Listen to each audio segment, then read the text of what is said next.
victims.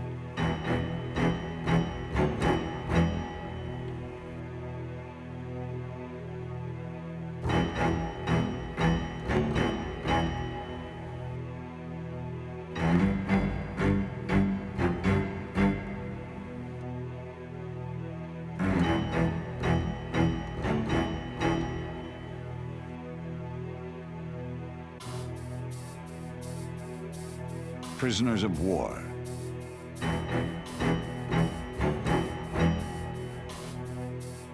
The sick and the wounded on the battlefield.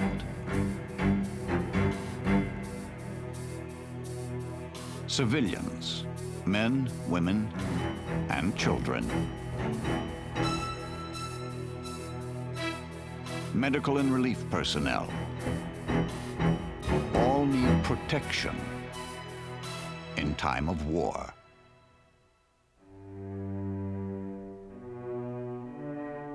How many silent tears were shed that miserable night when all false pride, all human decency even, were forgotten.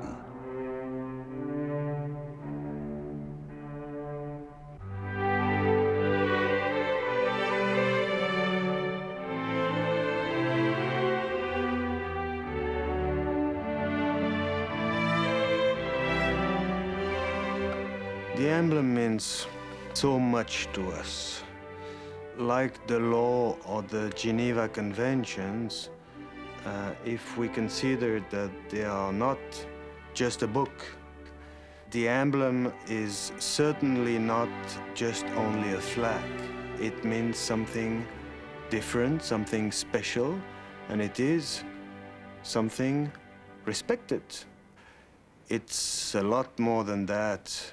In our daily work, on the field, on the front, it's a life-saving system. It's a life insurance system.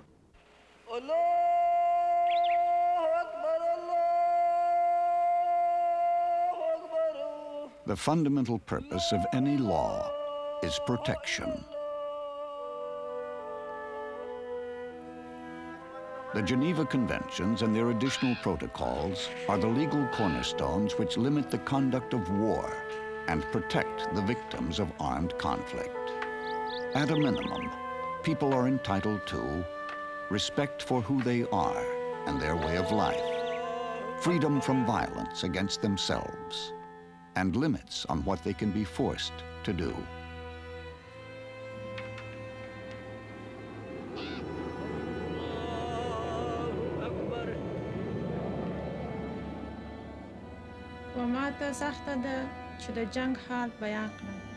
How can I talk about the war? But I've drawn pictures about what I've seen and heard.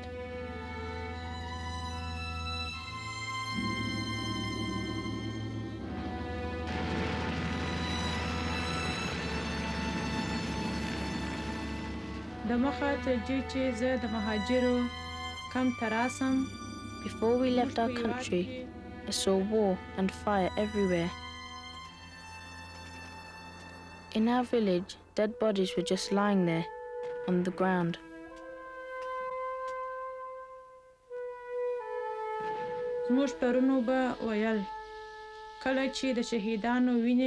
Our fathers told us, where martyrs' blood pours on the soil, red tulips will grow.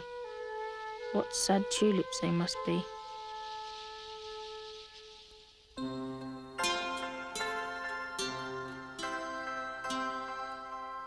Protecting human life. Understanding, respect, and enforcement of the law must be of concern to all of us. Education is an integral part and a vital part of the Red Cross movement because the human condition says that there will always be conflict of one sort or another. So education is an ongoing process. Every time we provide a service, we have an opportunity to interpret to people how that relates to the Geneva Conventions and the symbol that offers the protection to all victims of war.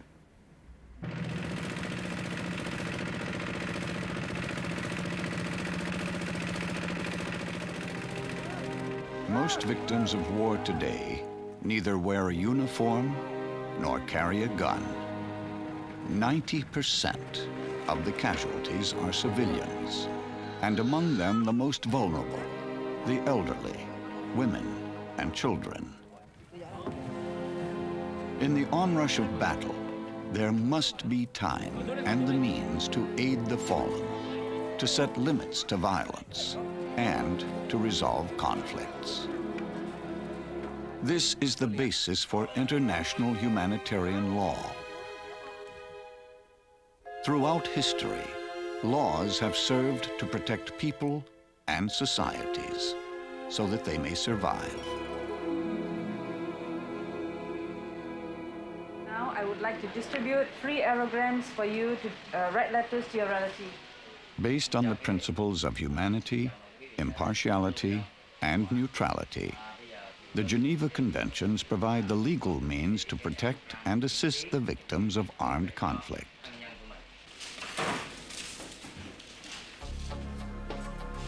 They offer protection to wounded and sick soldiers on battlefields and at sea, prisoners of war, and civilians.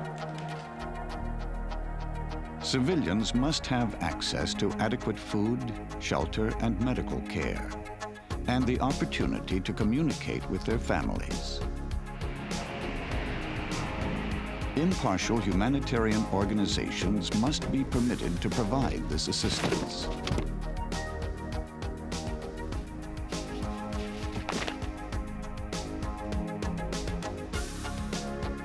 The International Committee of the Red Cross is the guardian of the Geneva Conventions and works on behalf of the victims of armed conflict. Đây là bà nội tôi, đây má tôi, đây ba tôi, đây là hàng thống. The ICRC, together with Red Cross and Red Crescent societies throughout the world, serve as the communication link for family members separated by conflict. Ôi con dê băng, đứa con của mẹ, đàn lòng bỏ đi. Years after the conflict ends, those left behind face physical and emotional challenges. Tracing a missing family member, establishing communication, and searching for the chance to be together again. The Geneva Conventions respond to these needs through service and give people hope for the future. In our unique role as the Red Cross, we have an obligation not only to provide physical relief to people, tents, food. We have a responsibility to address the psychological needs, the anguish that people feel when they are separated from family members, the not knowing, wanting to have some sense of control in their life. So when exactly was the child injured?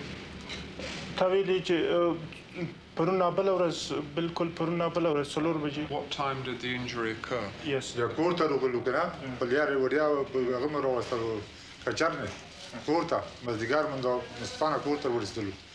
day before yesterday, 4 p.m. But now there's some trouble on the way.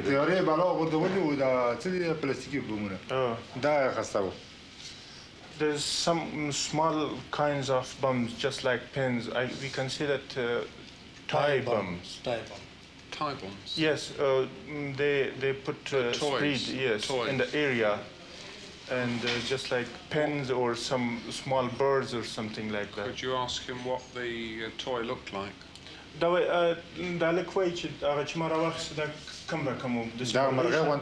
Yes, when he told that it was like bird.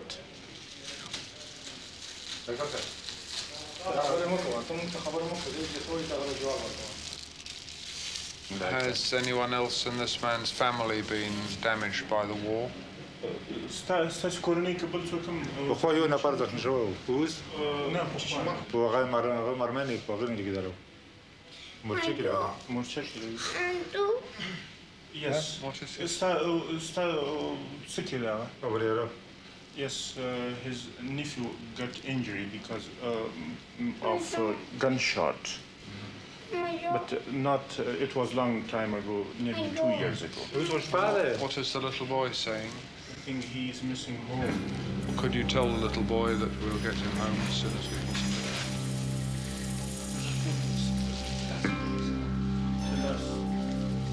I believe that the most vulnerable group of victims in the recent or modern wars have become the civilians. And that is definitely why the law, its evolution, has mainly been directed toward the protection and the assistance of the civilian population for the past 2 or 3 decades.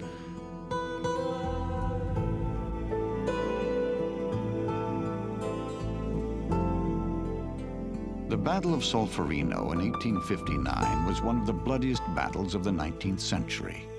Over 40,000 soldiers were wounded or died.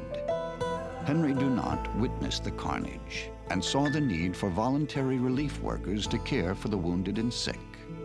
From Dunant's initial efforts sprang the Red Cross movement and the Geneva Conventions. Que la guerre puisse être définitivement éliminée du destin de tous les peuples.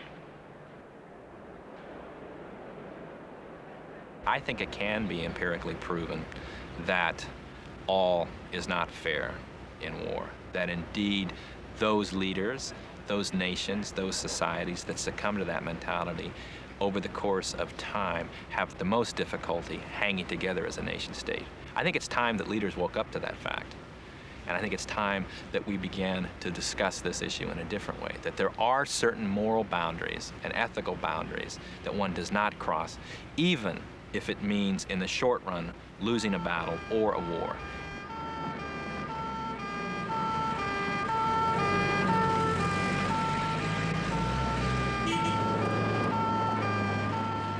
The Geneva Conventions identify the symbols of the Red Cross and Red Crescent as protective emblems in armed conflict. The Red Shield of David, used by Israel, is also a respected emblem. These emblems are used to identify and protect medical and relief workers, ambulances, and hospitals. To the extent that these emblems are respected, people's lives are saved.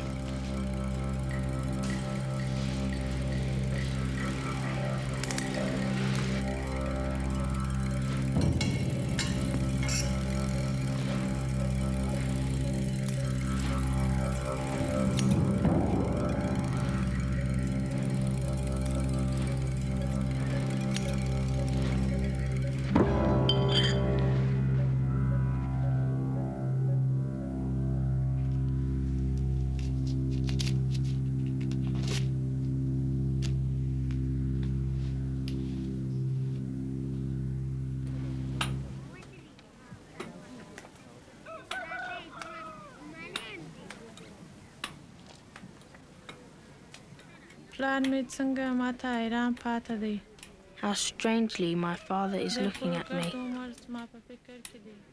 He always watches me.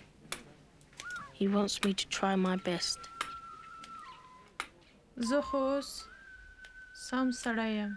Now I'm a whole person again.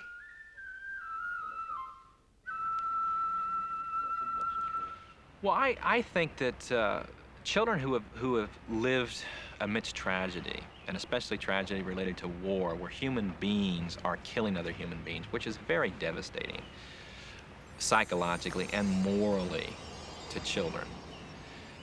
These children really have a heightened sense about the importance of pieces of national and international legislation. They know what happens when those rights are abused. They have experienced it, they have seen it, they have lived it. They understand that better than you and I. My name is Release. The bandits attacked our village and they made me set fire to our house. They killed my mother and my father with machetes and put my father into a petrol drum. A goat was killed and put into the same drum and put into the fire. With some of the other children in the village, I was marched to the bandit camp. In the camp I was trained. They gave me automatic rifles and they taught me how to break it down and clean it. At the camp, we were attacked again and the commander of the bandits escaped. I ran away. In the midst of the fray, in the midst of the battle, what it comes down to is what soldiers will and won't do. Our job, I think, on the other hand, is to try to figure out ways to implement this. Because in the end, it's not the possession of a right that determines what will or won't happen. It's the recognition of that right. And that's our collective responsibility. The Geneva Conventions require that governments educate their armed forces and the public. The nature of war has changed over time. What has remained the same is the need for people to know they are entitled to certain protections, and that those emblems which represent the law be respected. Educational efforts must continue.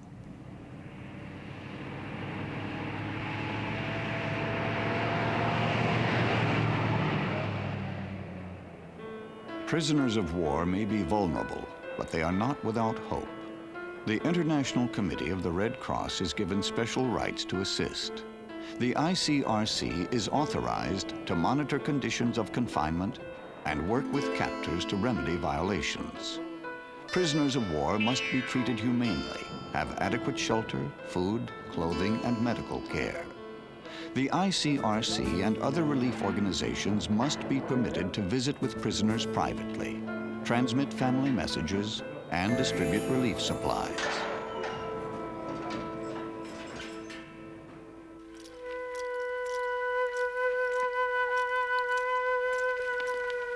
My name is Saba. I'm 30 years old. I have walked 50 kilometers from our village. I have come with my children. In our village, we were farmers, but the rain didn't come and the crops didn't grow. Famine and war. There can be one without the other, but often they go together. The balance tips, the crops fail, and the land dies. My husband isn't with us. I only have my children now, and I miss him. I don't know where he is. Some people tell me he's gone far away to trade incense, but I don't think it's true. The soldiers took him away. I haven't heard of him since that day. Maybe he's dead. I don't know.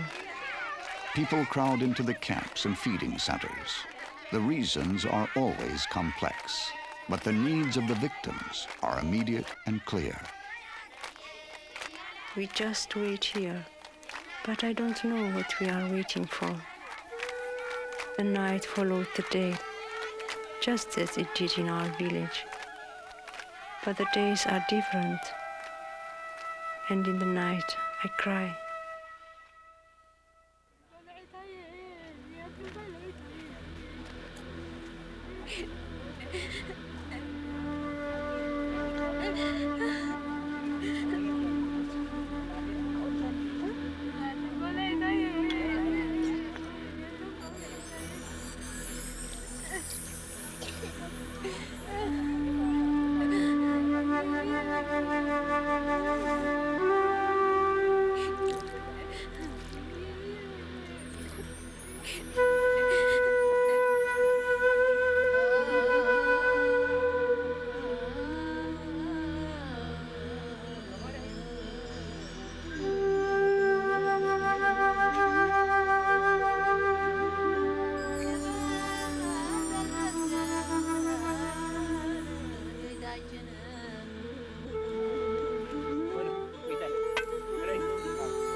one day the war will end.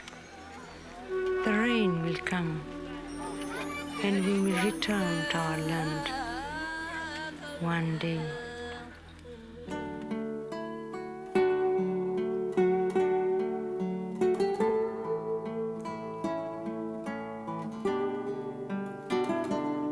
Every day, somewhere in the world, armed conflicts challenge us.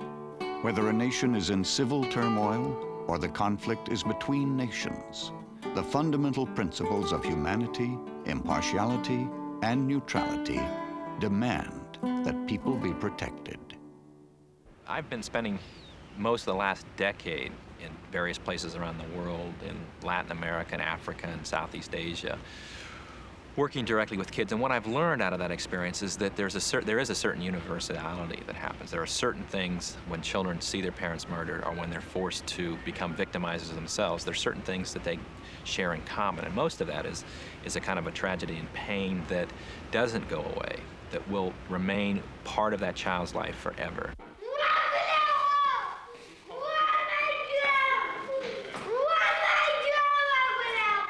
There will be wars. There will be stupidities and divisions along religious, political, ethnic, racial grounds, and I'm certain it'll go on.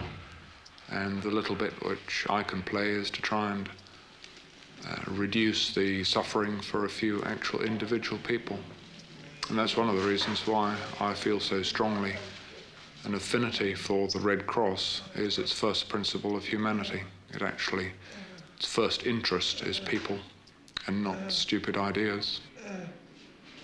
And the other thing which I like is the principle of neutrality and impartiality, because I think a lot of the problems of the world are entirely to do with divisions, and the less divisions there are, the better it will be for humanity.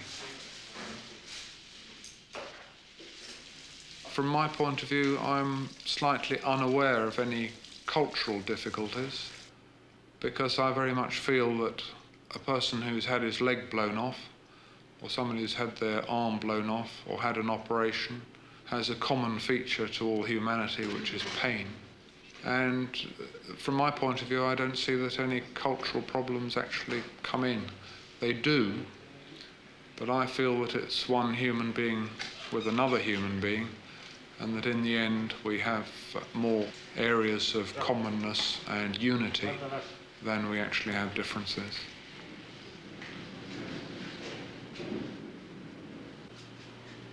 And a lot of the victims are totally innocent victims.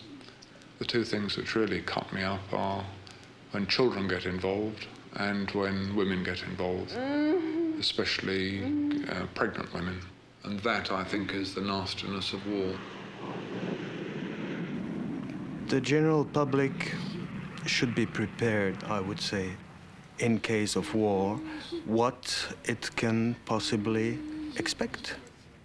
That's probably the main role of the dissemination of the law, of the International Humanitarian Law, to let people know and to prepare them.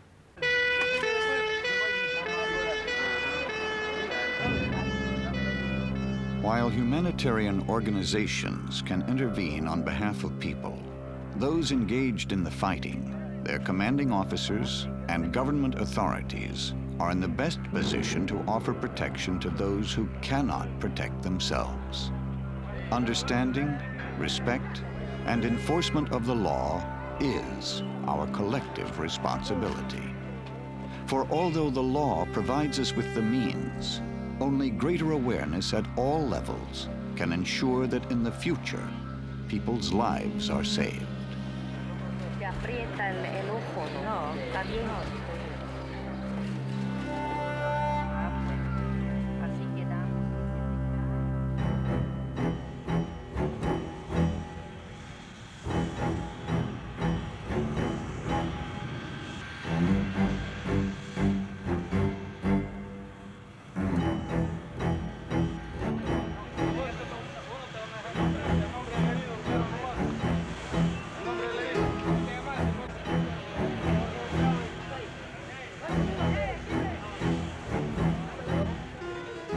until there is no war, until peaceful means for settling disputes are the rule. International humanitarian law is the best hope for humanity.